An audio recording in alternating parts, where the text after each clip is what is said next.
obudde bwe mukolamu ngambo singa mbunonyamu ssente leero bye byatuse ku my sister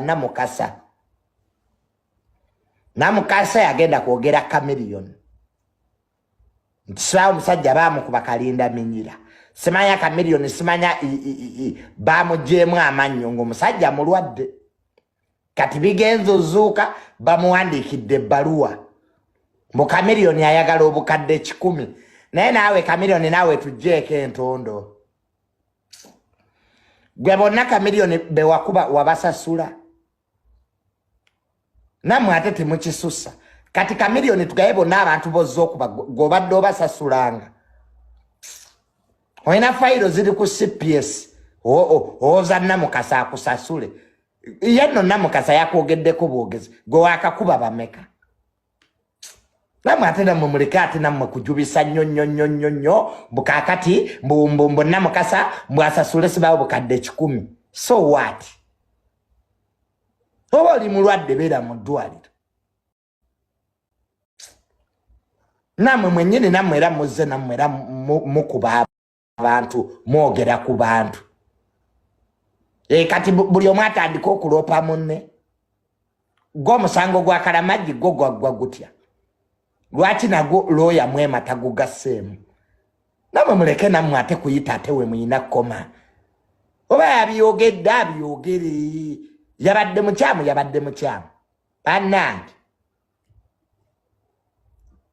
kati ekyo nakyo tudde mu kooti tuwewuube ati muyina nnyo balooya kati omusango gwa Kalamagi gwo gwaggwa gutya awo ebintu just wamanga bintu bibeerawo ne bibeerawo fenaano batwogerako nze ki abantu kye batanjogeddeko mu dduniya muno kiki n'abanvuma abamu babadipoti nga bali wano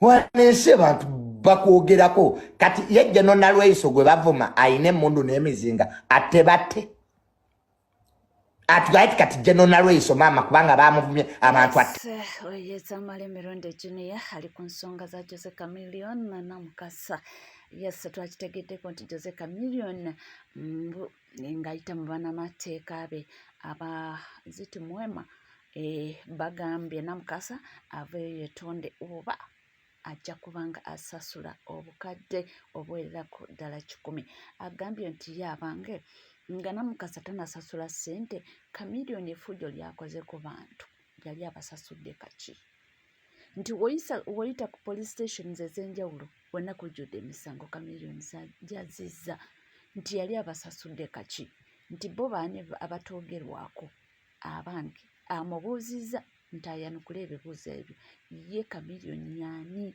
atayogerwako ate ono ye n'avaayo n'agamba nti si Chameleon ye yasaavinze Namukasa nti oyo Juliet Zawede ye yasaavinze Namukasa gwe nasobola taginga Jenny Namukasa njagala kukakasa ekyamazima si Dr. Jose Chameleon yakuwandiikidde ng'ayita mu Mwema and Co Advocates si yawandiise oyo ateekwa kubajuliza Zawede Dr. Jose Chameleon tawandiika tasobola kuwandiikira gwe get it from me Jenny Namukasa bajja ne batunuzaamu kamera ne muwanda ate mu ekizibu kye mulina bw'okwata omuntu kwata ng'ota bino bya social media oba bya media Jenny Namukasa buli kye mukola abasajja n'abakazi babikoze Luze Anderson yabikola ng'ebyo ono Mary Luswata by the way yatandika ekyo ekintu wane Uganda okwatakinga ba celebrity abantu abalina profile nene abantu bazala toto bano bakeizi n'abasigadde babikoze Jenny Namukasa omusajja ayinza okutomera n'otambulira mu kagaali k'abalema nga tomanyi omusajja asobola okubeera gyali remotely n'akukwatako mbabulya bw'okwata omuntu ta yembeera ya sida embeera y'amawulire mulemezaamu nnyo ne mwagala okukakasa feba okakasa tuli far from you gwoba oyagala buuza ku lwamiti nze naliko mu kilabu siriki nendaba lwamiti ngadduka nga kumanya omanya nti dokita ayingidde n'afuutuka emisinde buuza ku Jacob omutuze kansala webunamwaya n'abalala mukazi go slow jajja Ichuli bwe yafa go slow Chameleon tasobola kuwandiikira era kyetobera naye ng'okisuubira ate Chameleon tasonyiwa teyeerabira mwe mujja ne mbyogera ne mbyerabira noloza ne kuba byogerako yabyerabira. Sooner or later basobola okukwatako. Mukazi bakuziikawa bakuzala si kirindi eri Kayunga Nazigo. Aba basajja baba ne information esooku mu buli mbeera nakwatako ne bw'obeera asobola omanyawo. Gosiro eno media ebawagawaga ffe tubeera ne tukuba ekkebe naye basobola okukwatako ffe tujja kuterayo kwikirika vale oba rest in peace n'ebisigadde. Life moves on. Abantu banyiivu, abantu balina ennaku, abantu balabye ebizibu bingi kumanya gaabwe ge bakoleredde ebbanga. Alabe go very just from nowhere ovudde mu kyalo ozoola okwoleka YouTube channel mbuno yagala omuwalampa mwana avuddeyo n'abanga ajustifying ensonga ye lwaki si Chameleone eyamusavinze.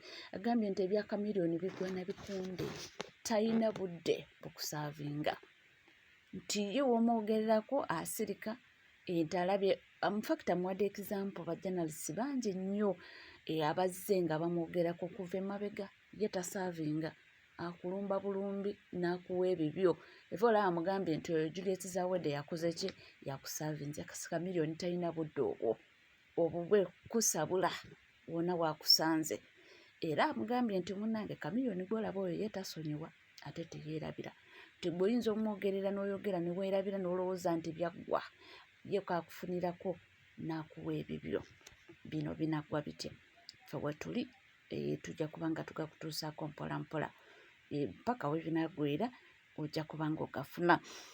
Nga tuvuddeko eyo munnange ye Honorable Ssemujju Nganda ne Andrew Mwenda Katabi Kwata Amataayi bano no babadde ku programu nga bulijjo naye beeyogeredde ebisongolo anti omanyi Andrew Mwenda baba yatandise okwogera tasirika si yayogera speed nga tayagala kuwa mwaganya Ssemujju Nganda ayogere naye beetuute nsonga zaani nsonga za Dr. Kano Kizza Besigye oli agamba mbu Kano Besigye yali ayagala kutta Museveni lwaki bamuleka byabadde awo katugendeyo.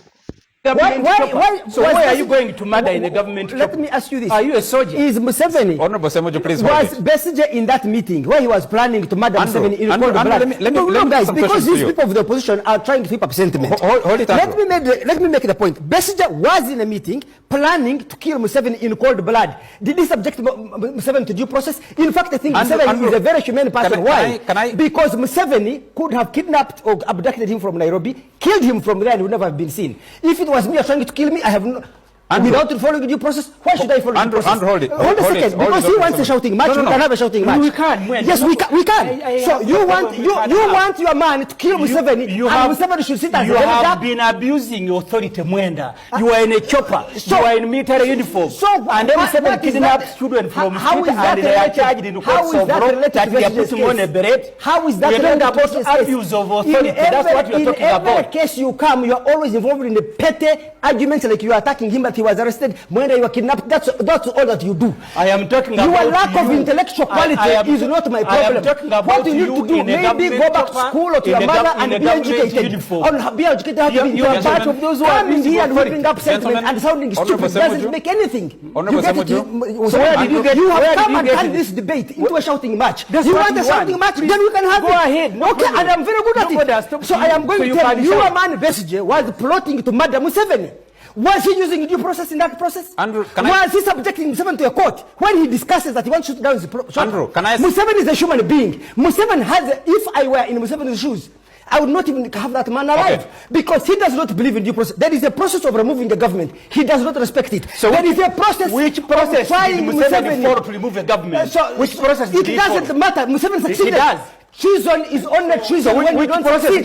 Should you when he was removing a government? Besigye did not succeed. Besigye did not succeed. Therefore, he's subject to the law which he has violated. Museveni's greatness is that he succeeded. Besigye has failed. Here is the point. Listen, you are not going to give this man whatever trying to run roughshod of everybody. No, hold it. Why are you and Besigye not discussing the substantive case of what Besigye was plotting? Why are you saying, how did you get this evidence? Does it matter? assuming I killed somebody, and you stole the evidence or you bought it. Does it matter how you got the evidence? The evidence is that the man was involved in a meeting to unleash violence in this country and kill the president of the country. Can we put he was practicing cold-blooded murder. Can we put some questions listen, to you? There is no way Besigye can claim that somehow his rights have been violated when he was planning to violate the rights of others. Thank you. Nga tweyongere n'amawulire ag'enjawulo munange abaana tebalina bigambo biwoomu obuyinza okugamba nti they have no kind words eri General Nalweyiso. Baana bamwogeredde ebigambo ebibi ebisongovu ebiri personal ate bo bagamba nti tebajja kuzikiza. Nawulidde mukwano gwange n'enkya n'omwanukula Brigadier Nalweyiso. Onoosonyi oli mukwano gwange nnyo naye walivudde mu bintu bino. Kuba nawulidde Brigadier Nalweyiso naye nga mbadde nkuwa ekitiibwa ky'amaanyi nnyo. Yagenze n'agamba Bobi Wine yaleeta abaana ne bamukubira parade naye abaana alina bwe yakigize ng'ajeregera. Bobi Wine bwe yali aleeta abaana yayita ba Kampala bokka. Mumukulukusa obaddeyo abaka ng'ayita aba Uganda yonna. Olaba mwatidde ba Kampala bokka. Wakiso teriiko, Mpigi teriiko, Mukono teriiko, Butambala teriiko, Iganga teriiko, ne Kakisenga yayisibwa ggwanga lyonna. Masaka teriiko. Brigadier Nalweyiso oli mukyala mukulu. Oli mukwano gwange saaga kuyisa mu maaso. Lieutenant General. Nejjukira nti okaddiye.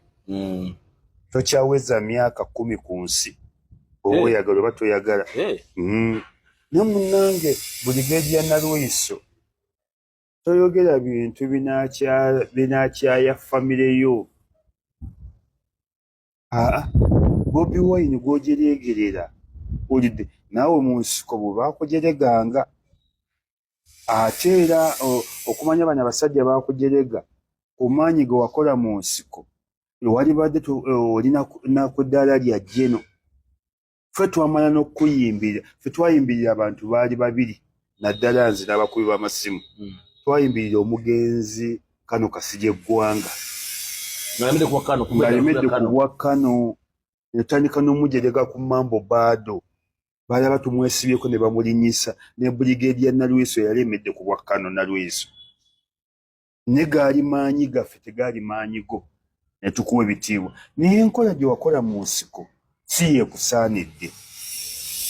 Banno bagagga nnyo bazibu. Gwe wazimba Mukono ate wazimba ku ttaka lya Church. Ne Church ekutya buti. Yazimba ku ttaka ly'Abakatoliki ly'Abaprotestant. Yagulawo. Oba yagula oba yawamba liwambe Mungu yamanyi. Naye Abachachi banyiivu Abaprotestant. Nze nkubidde ku banyiivu weesenza ku ttaka lyabwe Mukono. Abachachi y'Abaprotestant ab'ennamirembe ab'Emukono Mukono University Church y'ennamirembe banyiivu bakutya buti kwatulira era wolifiira ng'emisango gittuka. Ettaka ly'oliko si liryo si yakiyo kya ttaka lya Church. Kati olaba olina omutima ogwesenza ne ku ttaka lya Church. Oba muzibu nnyo. Walisoose n'osolovinga ebizibu byo. Essaawa yonna Brigadier ogenda wa Katonda. Tokyaweza myaka 10 ku nsi. Amugambe kikweri ng'atuuseeyo. Amugambe ki ng'atuuseeyo. Gwe kennyini leka genda ku nsi nga bannayuganda bakunyiigidde. Leka genda wa Katonda nga walemera ku ttaka lya Church. Abachachi bali mu bulumi. Ettaka wali yesenzaako kifuba ddembe. Ate oyinza okuba nga tewabasasuladde n'ekikumi. Ate baali tebalyagala ditunda. Wali yesenzaako maanyi go. Kubanga oli Brigadier General. Abaprotestant banyiivu. Era bakulinda luwolifa emisango giveeyo. Ndowooza obiwulira naye nga sinnateekayo comment kansooke nkuwe abantu abalala era nabo nga boogerera General Nalweyiso ebisongovu. Baana be n'omuzimu gwe bagusibire ddala tegwogeranga paka kufa mmanya amagumba gonna n'abazzukulu bonna rest in peace twakoowa kibi tetukyogereko lwaki tayongeza abasirikale banne emisaala ye ali bulungi afuna kaweweevu banne banywa soda n'amazzi na bisukwiti temutunyumiza kyogamba ba abasirikale banne bo bali bulungi yakuba emmundu rest in peace rubbish abaana banyiivu naye kyensobola bibi okwogerako nti nje noono abantu bangi abazze bamukomplainingako nti si mwangu oluusi bw'otuuka eyo olina kyeweetaaga alina engeri gy'aboogerera kwegamba ng'alaba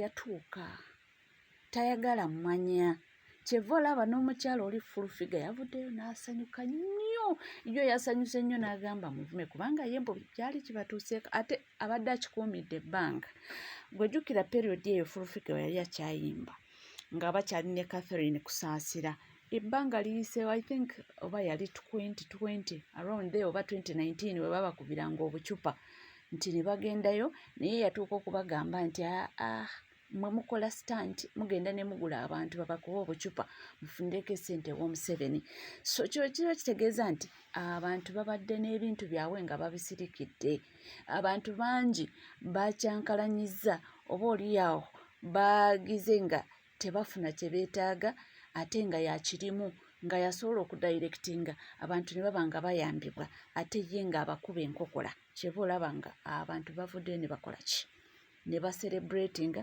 abantu bavuddeyo ne bavuma abantu bavuddeyo ne bamwogerera bamuvumye ebivumo ebiri pasono kwegamba ebikwasa n'ekisa naye tomanya waba waliwo ensonga lwaki omuntu akikola oba mujjukira twali tugenda mu kalulu ka 2021 era waliwo minisita yakola statement eyo yayogeza abantu ebigambo statement gye yakola yali si nnungi abaana ne bavayo ne boogera naye bagamba si kirungi okucelebratingira ekintu ekibi bwe kiba kituuseewo naye abantu bacelebratinga omwana gwe yali alina omu bw'ati mu nsi yafa yali ayizadde omwana omu bw'ati mu nsi omwana oyo yaliwo obulenzi n'afa omwana oyo yali innocent era talina naye statement maama we gye yakola nga yeerabidde nti bino bintu bya ku nsi all is vanity that's bwe bagamba buli kimu olaba bino bintu bye tulina mbu tebituyunula bya nsi naye lwakuba maama we yakola statement eyo twali tugenda mu kalulu oba mujjukira minisita oyo yali mukyala abajjukira mujjukira statement yali nnene nnyo eyogeza abantu ebigambo bambi nga tetunatuuka ne mu kalulu omwana we ow'omu gwe yali azadde ku nsi n'afa naye abantu bacelebratinga muze mulaba ebintu bino minisita omulala waawo naye waliwo statement ze yakola abaana be babiri bambi abaana abo baatuluma n'abasanga nga bali mu puulu bali balungu naye lwakuba yali mubi ng'alina ebintu by'azzaayogera ebitali birungi ng'azze akuba abantu enkokola azze agoba abantu ku mataka abantu bacelebratinga gali mawulire ga nnaku nnyo abaana bano baali innocent baali balongo byana bito ne babisanga nga bifiiridde mu puulu byonna bibiri naye abantu bacelebrating lwaki n'erisa yaffe engeri gye tutwalamu gye tuyisaamu bannaffe abantu bacelebratinga so munnange ebya General Lweso abaana bamuyisiza bamuvumye naye lwaki bamuvuma so ebyo ebitambula ebigenda mu maaso tuze tulaba statement nyingi endala zikomawo wano eno twali mu covid afande omu n'akola statement nga covid tenaggwako ye kennyini n'afa bantu bange era statements ezo nazirabyeko abaana nga bazikomezzaawo n'obwo obutambi bwe yakola n'afa before even covid bantu baffe ebyensi bitumalizaamu bwereere, ebyensi bitumaliramu bwereere, bino bya ku nsi.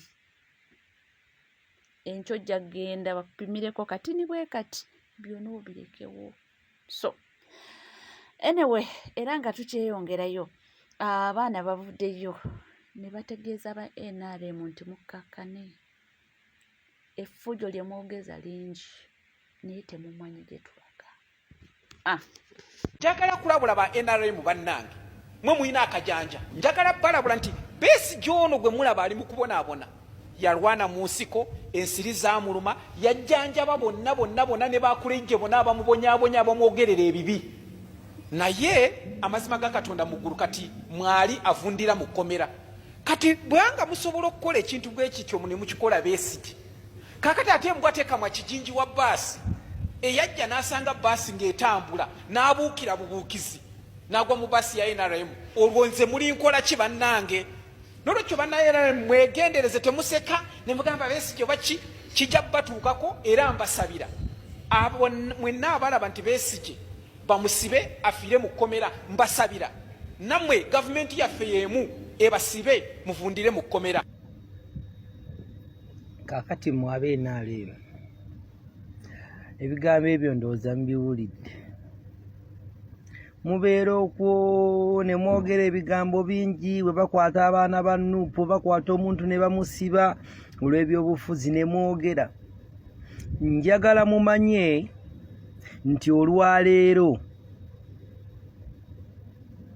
kiri eri ffe be bakwata, naye ago amateeka ge mugenda okuyisa enkya, ge mugenda ewa Museveni okuyisa, njagala mugayise nga mumanyi nti enkya omwana wange gwe bakwata, gwe bagenda okuteeka mu mateeka ago ge tuva okuyisa, oba gwe kennyini gwe olwaleero ogenda kulaba ng'oliwo NRM, enkya bujja kukya nga toliwo NRM.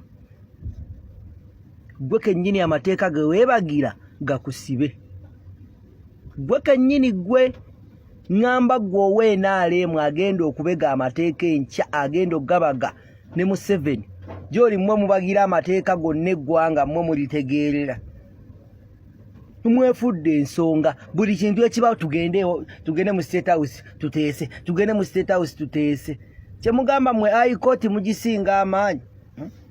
Tegeeza byonna bye mwateeka High Court biki byonna tebiina mugaso, tebiina mugaso. Byonna abigirewo ddala mukama wammwe agambe nti kati nze nsalawo.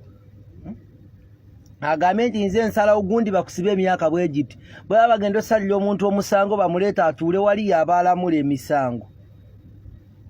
Oteekawo ki ky'otasobola gw'obaga ebintu ate bwe babikolerako ate bannange niyo oba bannange musajja ono oba bannange yeetaaga ki mu nsi muno. Gw'ogamba oteekawo okulonda n'ogamba abantu balonde, oteekawo opposition n'ogikkiriza, abapposition bwe bajja n'obakwata n'obasiba n'obatta, naye nga gw'okkiriza opposition mu ggwanga. Yimirira ku katuutiko nga bulijjo ogambe nzijeewo opposition mu Uganda tekyaliwo. Tukitegeere nti tekyaliwo opposition, ofuge paka taata lw'olifa. Katonda w'oku nsi Uganda ofuge paka bw'olifa. Yo kufa kuli kulabako, gwe olikomba kufa. Olikomba kufa taata munnange. Weefugire olifa olaba kaki. Manya ne banna abali mu ttaka obuyinza baali babwagala n'okusinga.